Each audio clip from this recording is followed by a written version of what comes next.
All right, so this is gonna be uh my first deck showcase video I'm gonna do for this format. Uh, I was thinking of doing these live with a live commentary, but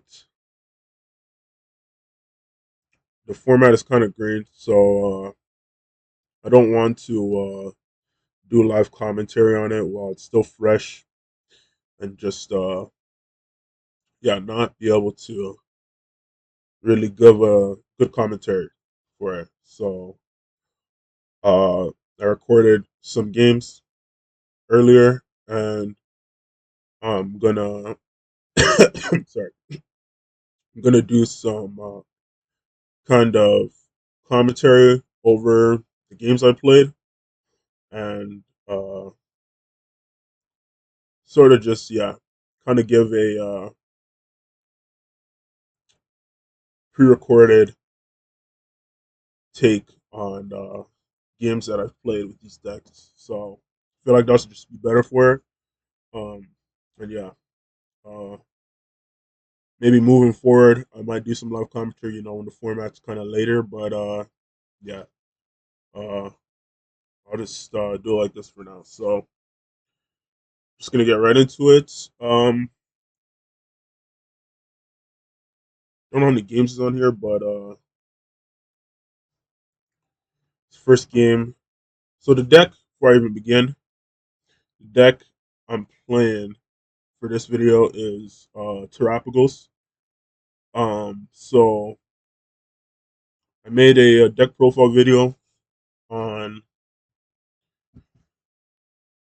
Terapagos and kind of gave a rundown of kind of what Pokemon's trying to do with Terapagos, and showed a couple of decks on there. Those are decks mainly for the Surge Sparks format. Um, I was about a month into Surge Sparks that I came up with all those deck lists. I'm still pretty you know certain that those decks are pretty good, but just like kind of with how the format's being played right now, with people are playing, um, wanted to do another make another list for the format, kind of more streamlined, so that yeah, it goes better like that. So yeah, um, actually, I'll just show the list so that you guys kind of have an idea of what I'm playing here.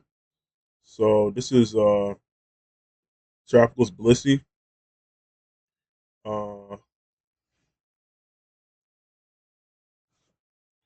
it's basically just the standard Tropicals list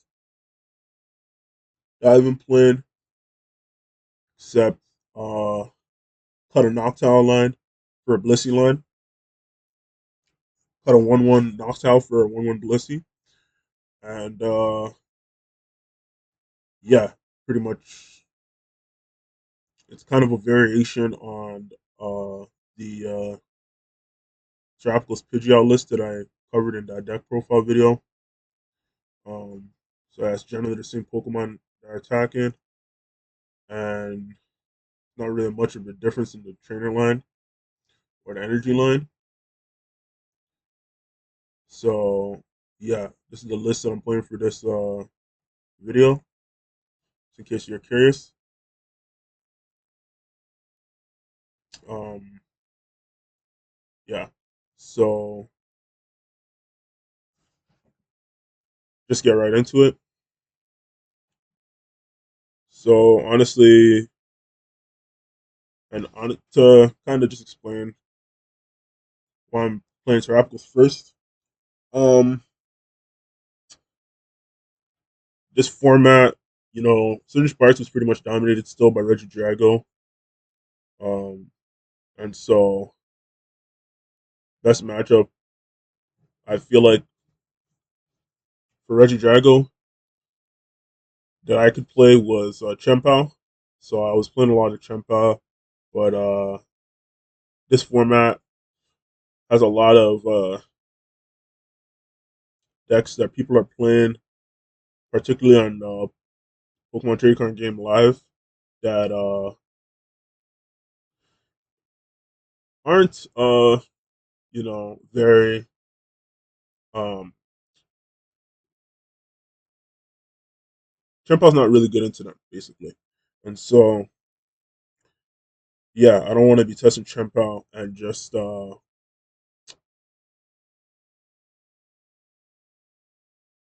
yeah, I don't want to be testing Chien Pao on a deck profile or a deck showcase rather, and just not be able to play the game for like 30 or 40 minutes.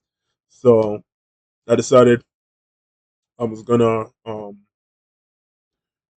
with Terapagos, and so uh, Terapagos I feel like is just a very good deck in this match format, particularly just at the start of this format, just because of how many decks are playing a lot of um. It's not really like a. So far, people have just not been playing a lot of decks like Charizard and Regidrago, and so to capitalize on like the lower HP, I can just play Terapagos, sets up really quick, and you can play the game more often. So yeah, now we'll get into it. So first match, I'm going first, and I played pretty quick, so this is going to be very blinded for some maybe, but yeah. So I'm going first. Um, if you know my list, if you see my list, and you kind of have a good idea of what it does, I play Squawk, so this is good. And so yeah, this is what I'm talking about, right? Lower HP Pokemon. So Trapgos is very strong in this format, right?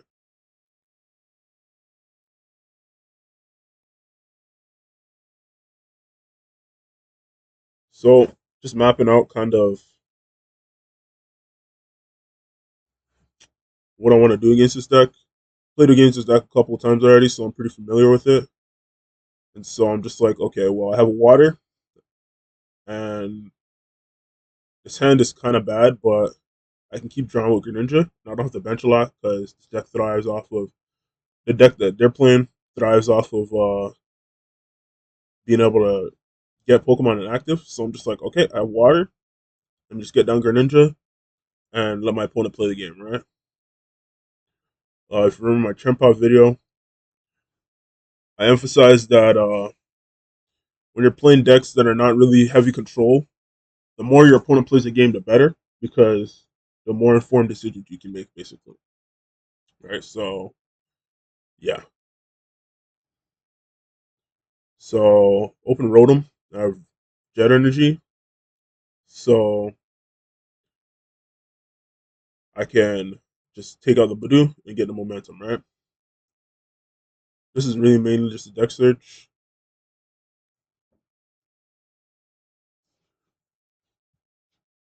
Just making sure I have the Blissey.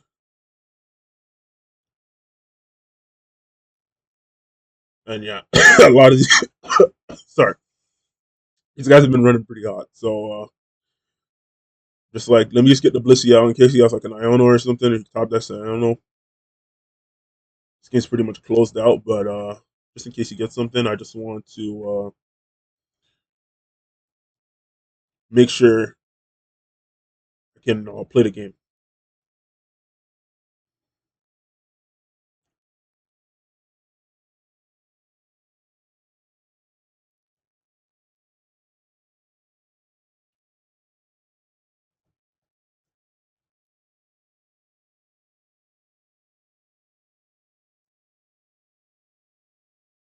See, so he is trying to just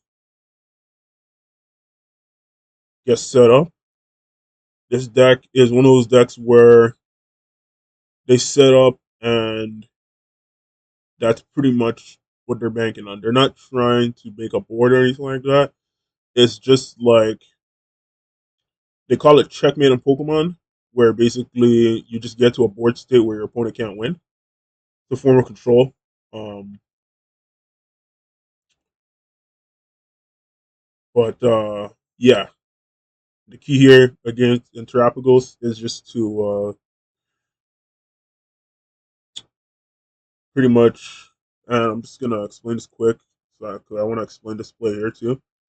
Um, the key is just to get set up and basically just like get your momentum going. Basically, right? Don't let them be able to stop your momentum. So you shut down their setup and you can play the game. Basically, right? So yeah, checkmate's been a pretty popular style of control in Pokemon for quite some time, and so yeah, people are testing a lot of control, testing a lot of checkmate controls in the start of prismatic evolutions. So yeah, I feel like Terapagos is getting to it. So this play here, um, kind of let it play out. So I have the Greninja play. So instead of continuing to set up, which I could do, I just take it, right? Because remember, this is just control, and the key to control is just not letting them set up, basically, right? So whether it be checkmate control, wall control, it doesn't matter. The key is just to set up, and now I can bench more aggressively because I have their board uh, under control. No, I let them play the game, and they basically show their hand, and I can play the game, right? And they scoop, right? Because their board is locked, they can't set up. So yeah,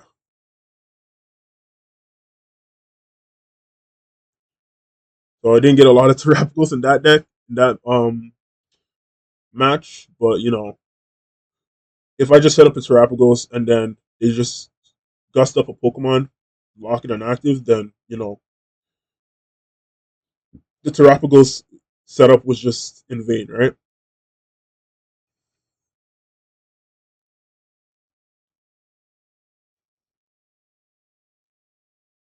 All right, so they're going first.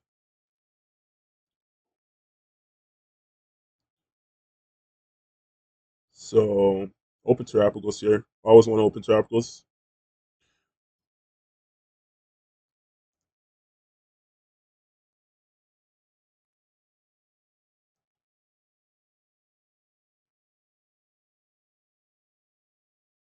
and it's a real edge, right? So remember kind of how I explained how Terapagos works. A matchup like this looks really rough for Terapagos, but the key for Terapagos is that Terapagos is not a deck where it's just supposed to be getting one shots every single turn, right? It has a lot of support cards around it that you're supposed to use, and so shouldn't be daunted by a deck that you can't one shot their main attacker, right? So you know, just don't try to do anything shaky. Just as we say, place your outs, and you know, um, get set up. Because that's a very important part of Terapagos.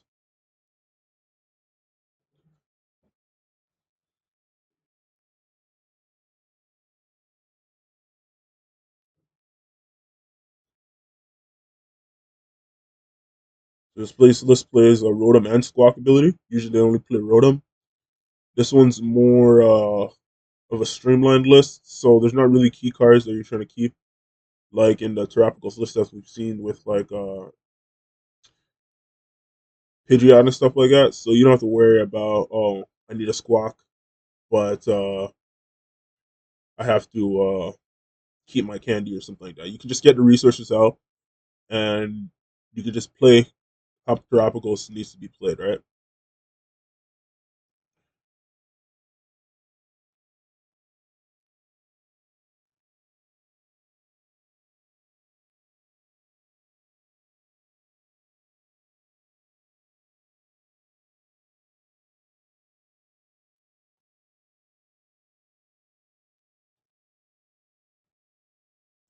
So yeah,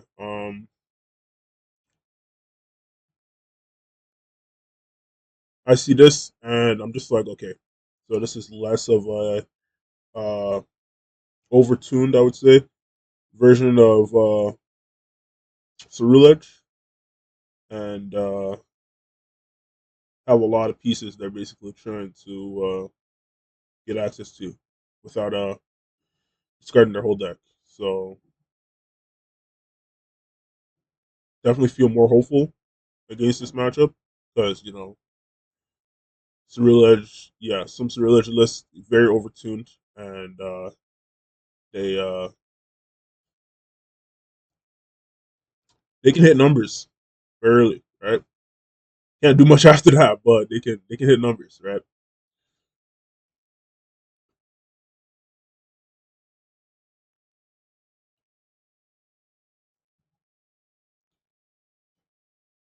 So I see he's pretty much got a slow start. So I know I can just play aggressively. Um, yeah, so there I could have used conceal cards with the grass, but I was like, instead, let me just get the guaranteed attack because I see my opponent's pretty slow, and I know his hand's mainly energy. At least I think two energy. So just get set up.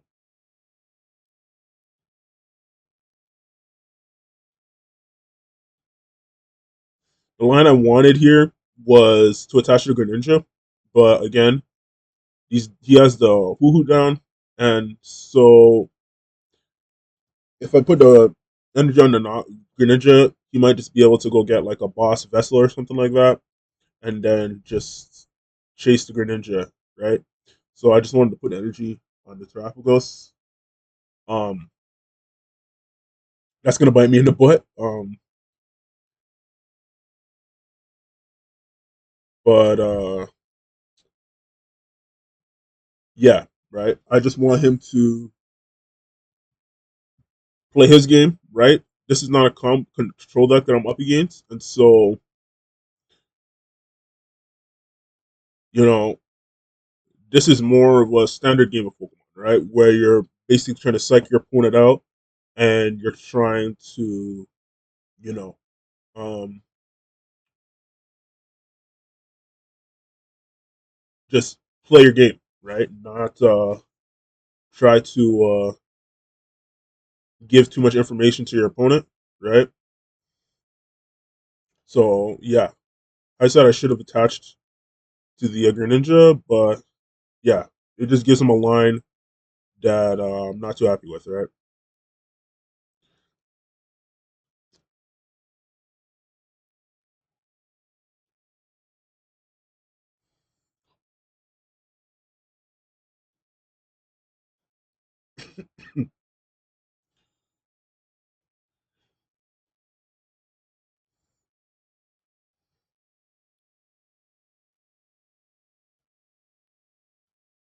Another thing is also that you don't want to assume your opponent is doesn't know what they're doing. You know, it's a very unwise thing to do, and so I could have just assumed my opponent was didn't know what he's doing and just attached to the Greninja, but it was just in my bench interest to be able to make sure my opponent can't just take a line that I'm not happy with, right?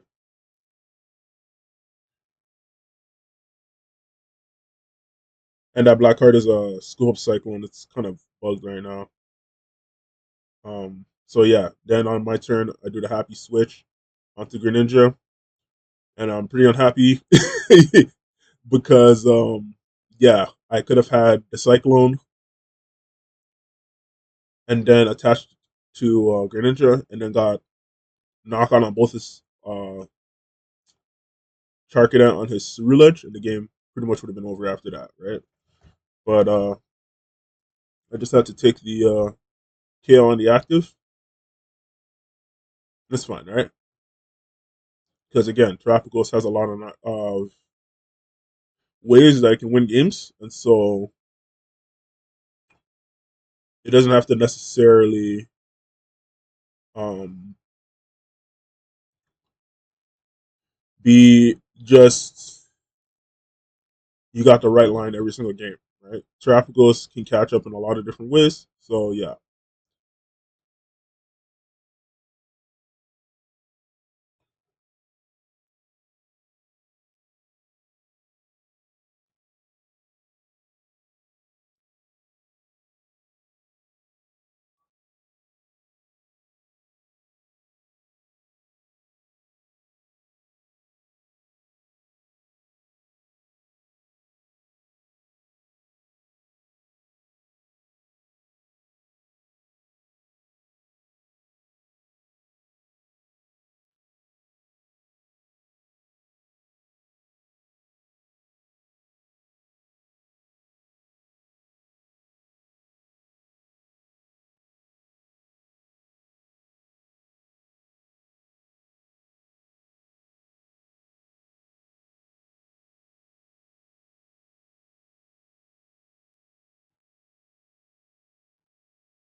So yeah, my opponent does something smart here. They only have one attacker set up, and I kind of lends credence to what I've been saying about Terapagos having a lot of ways to win because I drew Briar off my first two prizes, and it I could have basically won the game right 2 turns ago, right? But I don't have to win it because it's Terapagos, right? I have a lot of ways to win, right? But that one win condition that I had, I didn't play into it because I didn't want my opponent to shut it down, and so I leaned into my other win condition, right? And that's just kind of the nature of the game, right? You have to like just not assume that your opponent doesn't know what they're doing, and you have to play to your outs, and you have to be able to not give your opponent an unnecessary advantage, right? So my opponent didn't bench their Charcadet for their next attacker, and I could have had the Greninja line that I was trying to play for 2 turns ago this turn, but I didn't, right? And so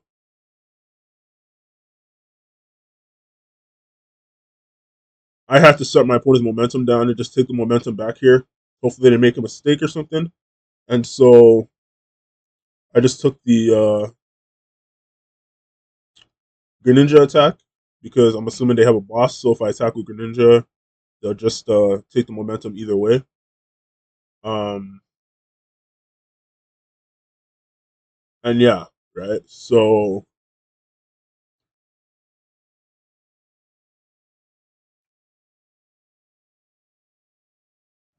playing for the Briar win condition here, and it's actually funny because uh, you'll see in I think it's on my turn. Um, I basically have game, but I'm just missing a piece, which is a gust effect that isn't boss's orders. So, um, alternatively, my other play here was to get my Ursaluna, which I don't think I did because I used the last Nest Stretcher. But if I actually had game here, because I just needed countercatcher basically to bring up the. Actually, I couldn't use countercatcher because there had two prizes, but I basically just needed an extra gust so I can bring up a Charcadet and then kill it with Briar. But I didn't have the gust, so I was just like, yeah, he's got it. I could have just won with the Greninja, and I had to just assume that he was gonna knock out my Greninja, and so yeah, this game, this game was kind of interesting, but don't let it you know, don't let it make you think twice about your deck building.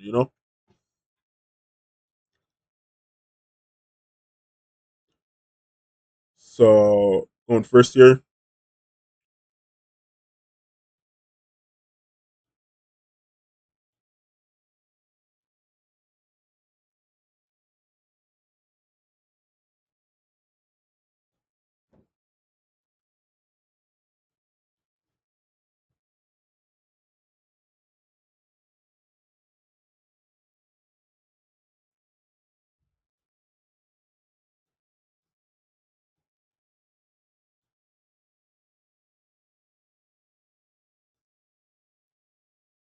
So kind of a similar situation to the last game, or the first game rather, where very clear win condition. Just have to get my Greninja set up and just take multiple knockouts, right? So he can't get his board set up. These decks really thrive on just trying to set up. Um, yeah. So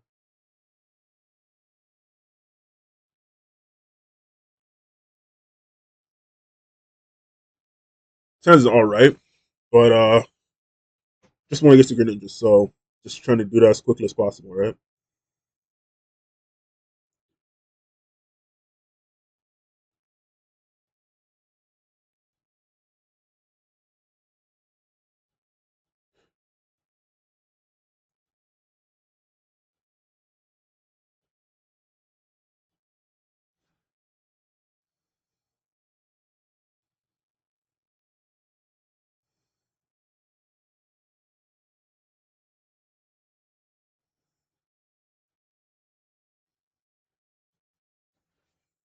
All right, so here instead of Terapagos being served as like a way to, um, sort of starting to get momentum in the game, I'm just using this so I can pretty much just play with a knockdown next turn. Um, because alternatively, I could have just got to the Greninja, right? He can't do anything, right? Like he doesn't play cards like, um, like Squawkabilly and stuff like that. This deck is just complete, just trying to set up. So yeah,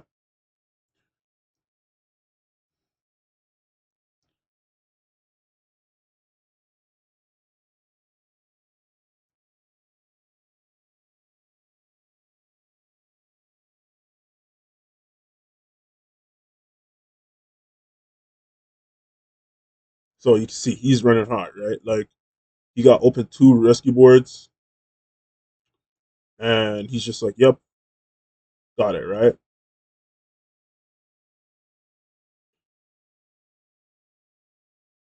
And that's what's cool about Terapagos, right? Terapagos is a really cool deck in that it's very daunting to play against, right? Because your opponent has so many win conditions, right? That's how it feels in the VGC, right? Like Terapagos when it comes out, right? It's something you can't ignore, right? You can't just play your standard lines. You have to really um kind of the experience with Terapagos. And that's what's fun about playing with Terapagos, playing against it too, right?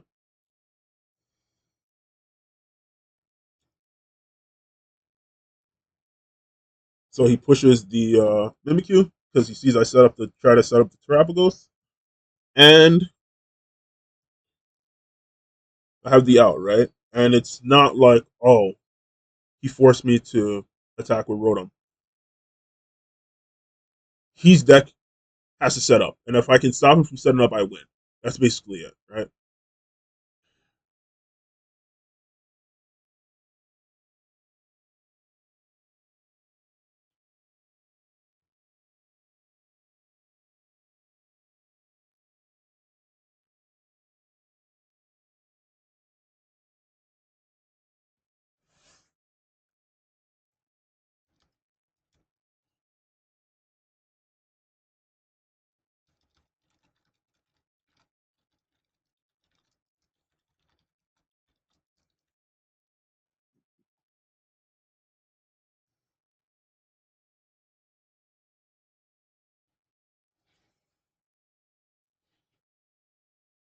All right, so I got the Greninja, and he's like, yeah, he's got it, right?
All right, so I have a new Terapagos here.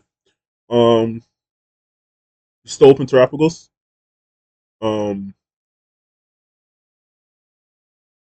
yeah, right. Like it's you just gotta understand that it's like when it comes to playing against decks that are trying to set up, you just want to make your opponent play the game, right?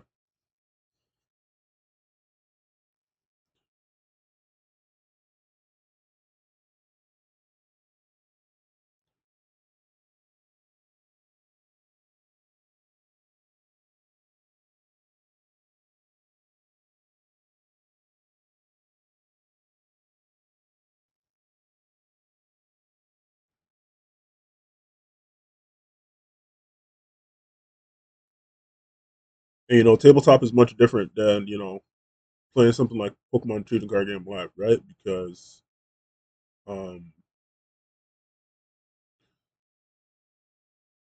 it's much different, right?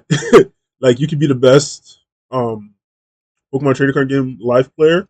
You get to tabletop, you're just a mess, right?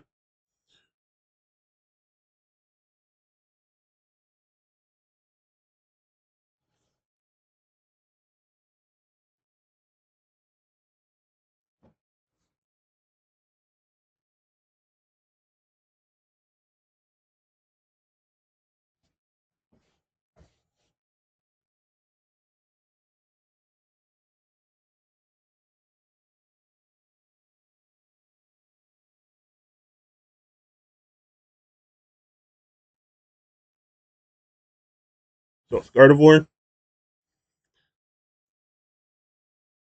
and again, right? Gardevoir doesn't have a lot of pieces where it's like they can,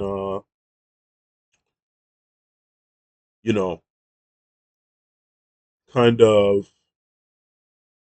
buy time for themselves. They're just trying to get set up.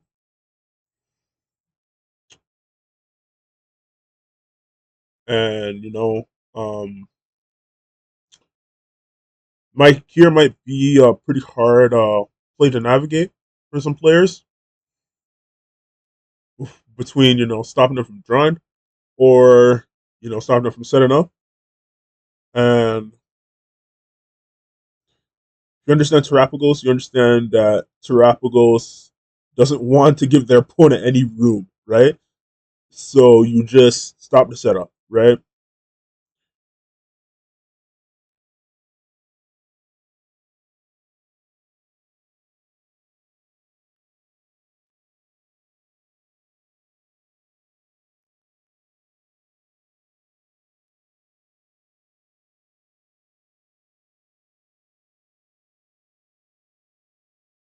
So, yep, opponent side's looking dead. And so,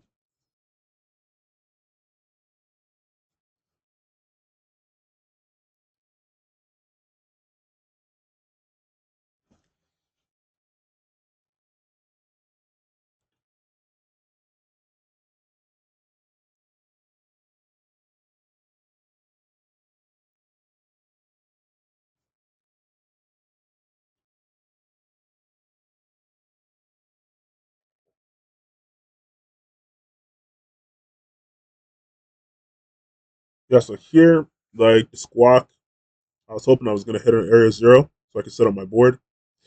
Um, so I kind of just have to improvise basically. Um, because if I had an area zero here, I could have just put down another Terapagos, grabbed a Noctowl or something. I mean, put down a hoot,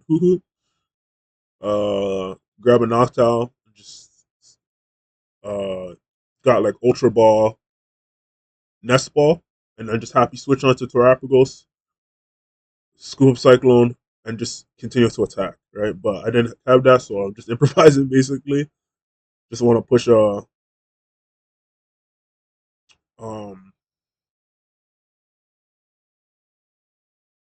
just want to push a Pokemon One retreat so I can just get energy back onto Terapagos next turn. So something that he can't kill with thing. I thought this was a pretty cool play because if I push the Rotom in hindsight, I didn't actually even think of this when I was making this play. I just thought it was gonna be pretty funny to put the two energies onto Noctowl. But yeah, it's actually a pretty cool play because in hindsight, if I attack with the Rotom, he can just use Monkey Dory's ability and then um just KO my Rotom and I lose the energy, right? So I thought this was pretty cool. It was just a funny play for me, but in hindsight, it was actually a really, really cool play.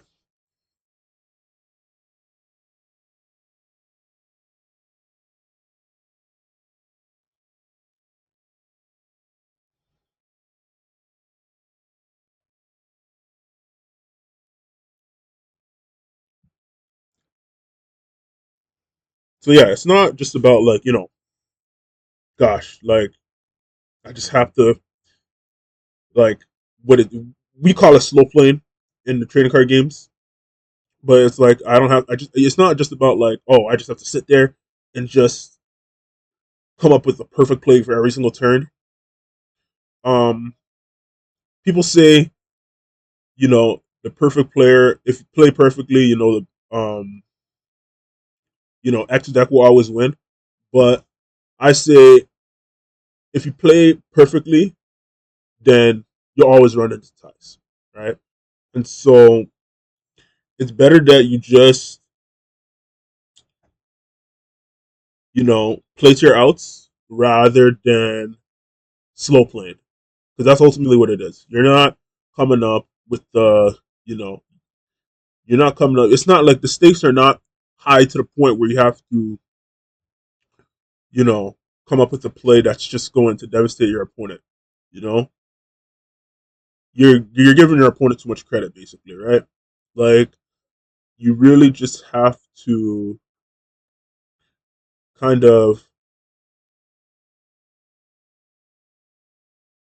let your opponent play the game, and that way you can make better informed decisions. Not, you know, try to make all the informed decisions yourself, basically, right? So that would be the takeaway from this deck showcase.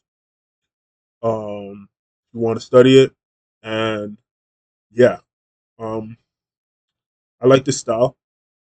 Um, I think moving forward, I'll probably do pre-recorded uh, style deck showcases. And I'll just try to do more in-depth stuff if I'm, streaming. Right. So that's probably where I'll just leave all that stuff. And I like this style. So yeah, I'll probably continue doing it like this. And yeah, uh, hope you enjoyed this. And I'll see you in the next video.